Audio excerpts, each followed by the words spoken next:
All right, so I am super pumped to talk about the whole connect, invite, follow up tonight because while I think it's something that people are probably the most fearful about with coaching, I think that it is probably like the driving force of our business is just getting to talk to people and get in their inbox, talk to them face to face, whatever it is.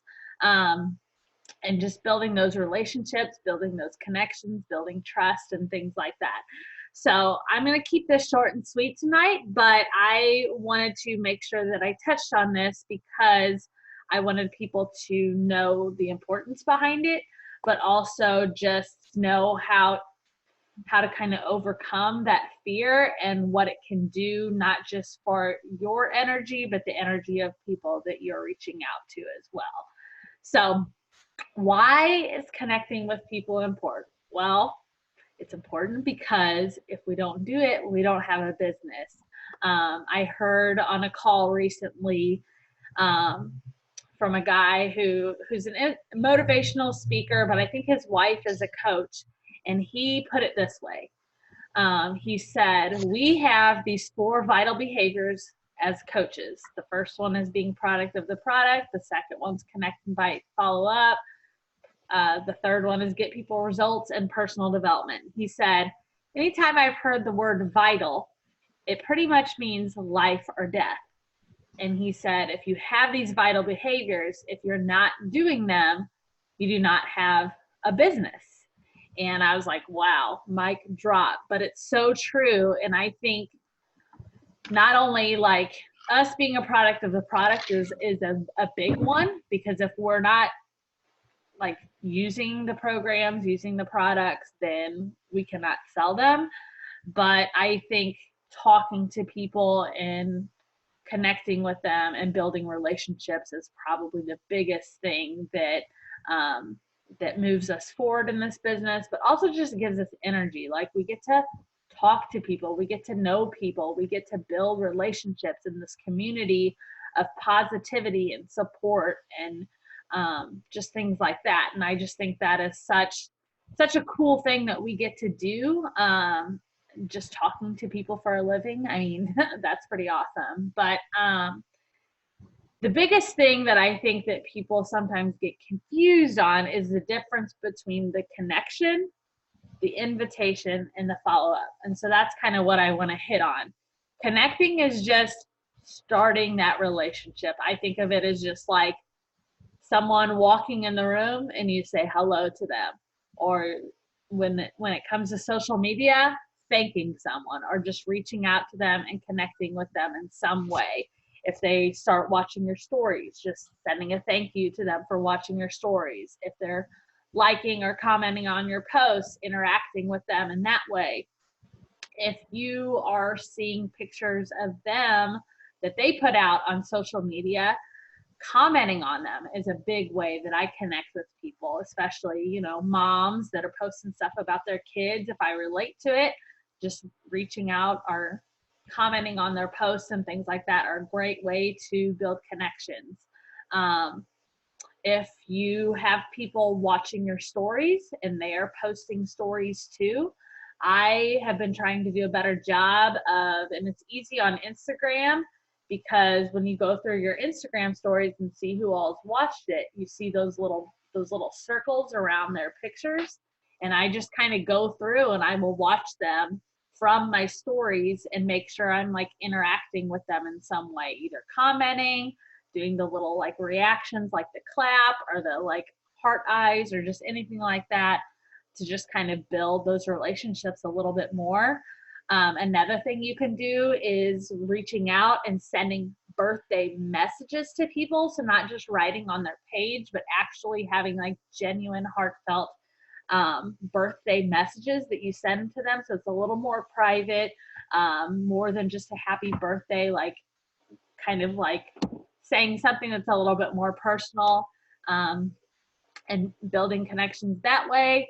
There's a lot of different ways that we can connect with people, but that is kind of like the initial like foot in the water type of, or toes in the water kind of thing. And then once they're either watching you like in your stories, because I feel like stories is a lot different than posts. It's a much more intimate level of relationship because people are hearing you talk, they're seeing your workout clips, they're seeing what you eat, they're seeing like your day in the life of you with like family or work and different things like that. And so they're getting to know you on a more personal level. So I feel like it's much more natural to go into the invitation a little bit quicker, especially if they've been watching you for a couple days, a couple weeks, or things like that. And an invitation is different from a connection in the fact that you're actually actively inviting them to something that you are doing, whether it be a challenge group, whether it be coaching, a free group, anything like that. It is just kind of like that, more like, okay, like you're watching me. I feel connected to you. I want you to do these workouts with me, or I want you to run in this business with me. That's kind of the difference between connection and invitation. And then following up, obviously, is just those people that you've made connections with, that have shown interest, that you've had conversation with, just reaching out to them again, asking them if they want to do this with you, or just kind of keeping that relationship moving forward. Just if they said no about a challenge group because they're doing things in the gym, following up and asking them how that's going, and just keeping that conversation going, and keeping building trust and building that relationship. Um, Inviting and talking to people can be very scary. I know me as a people pleaser, like I won't even sometimes make a phone call to my sister because I'm afraid of her not answering and me being disappointed in that. So I struggled a lot with this in the beginning because I fear rejection and I don't like to be hurt, and I take it very personally and feel like it was something I did and not on their end. And the way that I have overcome this fear today is I just realize um, how much depth I have gained from the relationships that have come into my life because of this. And I think all the time of, if I didn't invite these people, or if I didn't invite the people that I am working with now, how much different would my life be? How much different would their life be? And that is one thing that kind of got me over that hump. But also, the longer you do this, you kind of start to learn that it's not you, it's usually them. Usually, if they're not responding, or if they're like, no, right now, not right now, it's a fear and a doubt that they have about themselves. Maybe they have tried a million things and never stuck to it, and so they're afraid to invest in one more thing and fail. Maybe they lack support at home or at work or different things like that. Maybe they just feel like they have too far to go. There's so many different things that people are afraid of.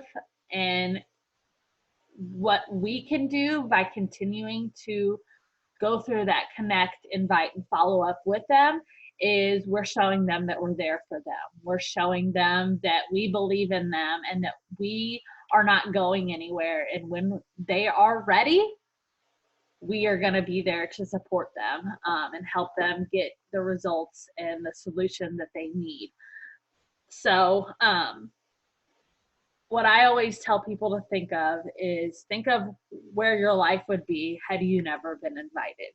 And every time you are afraid of sending that invitation or making that connection or following up with that person, think of that and let that be your driving force to just 5, 4, 3, 2, 1 and do it.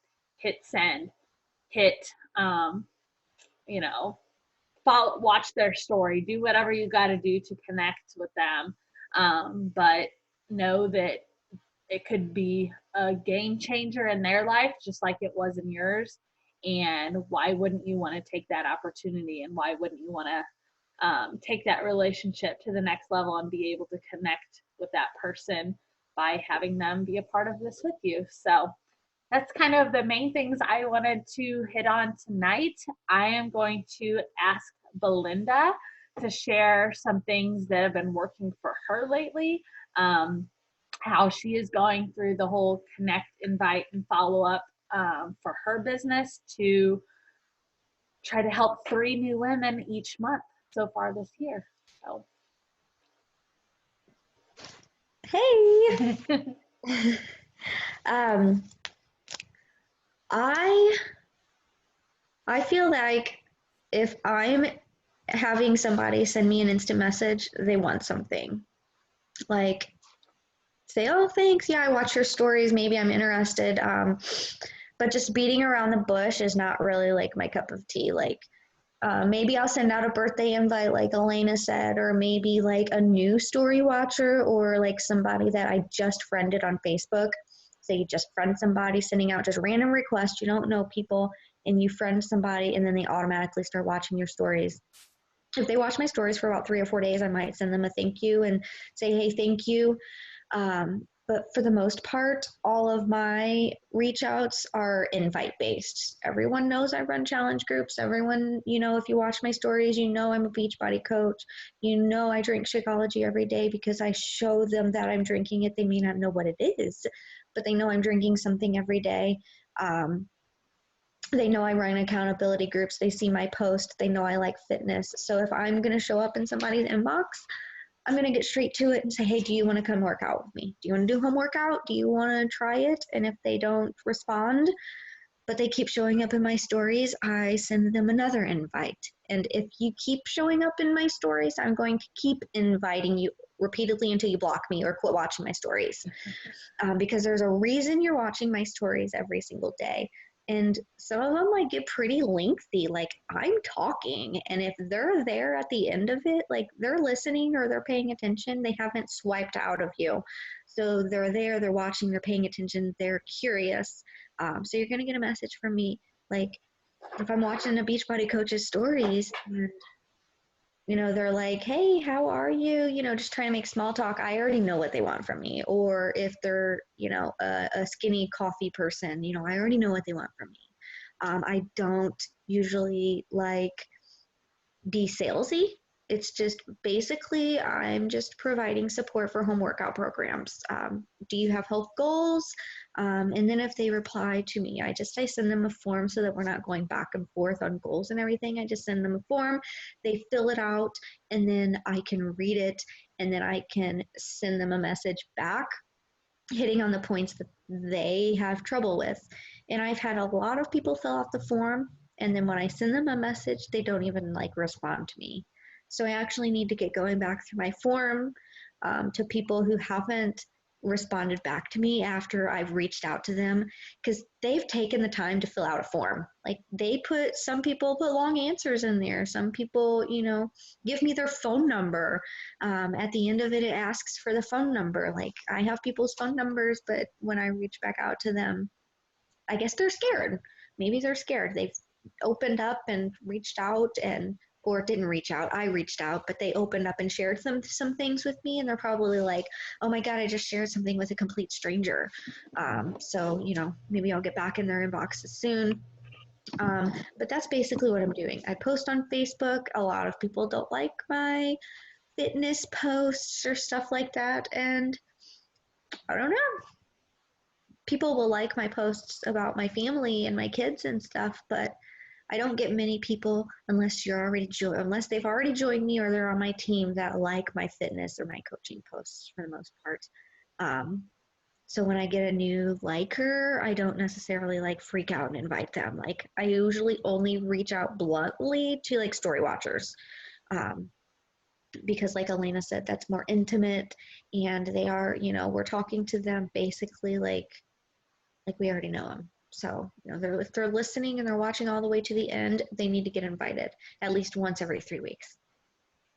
Yeah. Maybe 4 weeks.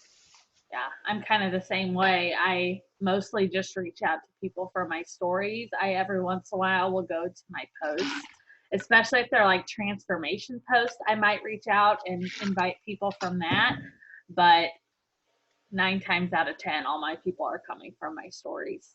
And I'm running out of story watchers. So Yeah. how do I get more? Now I need to go get more. And that's when okay, I'm out of people. I don't have anybody to invite. I can't find nobody to invite. You got to go find those people. Yeah. You have to go connect, not necessarily inviting, but like going down the rabbit hole of like, somebody likes your posts, you go to their page and go to their post and their likers, and then you go to their people, and they're like, oh, Sarah follows Belinda. I'll follow her too. And then you can kind of, get followers that way. So yeah. One thing I've been doing is I've been going on Instagram anyways, I've been going to like influencers I like, or like authors. Like I'm reading Made to Crave by Lisa TerKeurst. So I've been going, sometimes I'll go to her Instagram, and then I'll go through either her followers, or you can go to like some of the recent posts and see who all likes it. And then the people that have the little circles, I go watch their stories. Right. And I've been trying to find, if there's nothing that I can relate to in their stories, I don't comment or react or anything. I'll watch their story, but that's it. But then if there's people that, especially like moms, and they're posting something about their kids or something like that that I can relate to, I will comment. Like there was a mom that posted something about these like home activity kind of like toddler like learning things that they were doing with their kids. And so I commented and asked her like where she got the stuff from, or if she just made it up on her own, and she gave me the website, and we have been talking back and forth ever since. So it's little things like that that you can really genuinely build those connections and relationships with people. Now, if you don't relate to them, then don't respond to their stuff, because they're probably not your people anyways.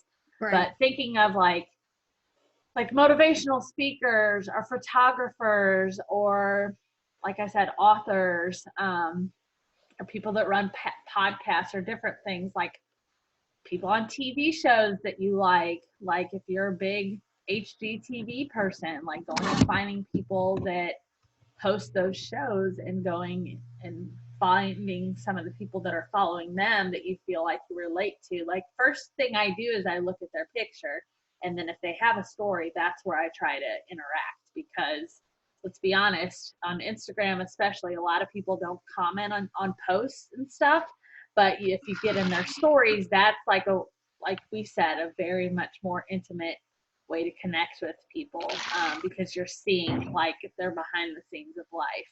So that's one thing I've been doing, just to kind of expand my network a little bit more. But like you said, like on Facebook, you can go and find people that watch your stuff and go look at their friends and try to make connections or add friends that way too, especially if there's someone that you really relate to. Yeah, I love that. And I like what you said about going back to your Google form responses and reaching out to those people. That's something I need to do too, because some of mine I have like 20 some people on. Another thing you can do for like follow-up purposes is when a new program is launching, or you're getting ready to do a new workout program, or just on a monthly basis, go into your coach office and find all of your people that are about to have their Beachbody On Demand renewals. And I have like a generic email I can share with any of you if you want to like copy and paste that. But I think I just updated it with the 2 programs that are on like launch still, that won't be on Beachbody On Demand until later. So people, if they can only pay $30 more or $60 more or whatever to upgrade to a challenge pack and be able to get those programs and all their materials too, then I want them to know. So I think it has the link to the bar blend sample workout and the 10 rounds. So I've just been sending that email out to people to try to get them to upgrade to a challenge pack, because sometimes people that are already using the programs and using Beachbody On Demand, that's just a real easy way to kind of get a shoe in for Success Club, but also just to get them kind of really back in the swing of it, and having that bigger community for accountability and stuff. So I saw Megan posted her email, 10 rounds email that she sent out using Flowdesk. And she said that she imported her customers and stuff from her coach office into Flowdesk, and it makes it more personalized, and they can respond back to that. So it looks like Lauren Blackledge's stories, she uses Flowdesk also, and now I think Paige is as well. And Courtney Harden. Yeah, I actually have Lauren shared in our little Marco Polo group. She shared a YouTube video that she recorded of the Zoom recording that she did where she walked Paige and Courtney through it, because this is what she learned on Lindsay Matway's Diamond Retreat. She learned how to use this, like they had a whole presentation on it. And so she walked them through how to use it, because it was created by Jenna Kutcher, Flowdesk. So she's big on like email and Instagram marketing and stuff like that. So it kind of goes in line with that. Do you have that link, I guess? Yeah, I'll share it in our team page after this. Because I started to watch it, but I couldn't focus enough, and I was like, pay attention. I'll watch this some other time when I don't have kids running around and distracting. You have to actually look at the screen. Yeah, but it seemed pretty simple once you get in the rhythm of it. There's like different categories. Like you can have customers, you can have coaches, you can have like subscribers, just regular. Yeah, subscribers, and then you can have like an opt-in list for people that like just want freebies, like recipes and things like that, on like a newsletter type format like that you send out once a week. Yeah, because she's like, I do my freebies on Thursday. I reach out to all my current customers on Fridays. Like she's getting into a flow, and eventually she wants to do coaches. And Megan said that she would like to eventually like have it set up to where she could do like a simple flow of like a 3 to 5 day email series for new customers, so it's not so overwhelming, so they just get like little tidbits each day instead of like getting everything all at once, like how to make your Shakeology, like all those things. So can you, I guess you can pre-draft these emails and then just hit send on the day you want to send it? Yeah, I think so. Like I like the little bit of the video I was catching, it looked like it was pretty cool, and she said the easy to use. Yeah, the fonts on it are real easy, and you can do a 30-day trial. I don't remember. Is it free? For 30 days, but then I don't know what it costs after that. Oh, you have to pay for it? Yeah, I don't know. Megan said it was free in her comments. Well, because she signed up for the trial. So I don't know what it is after that. It can't be too expensive though for email, but I guess you never know. I'm going to turn off the recording on this.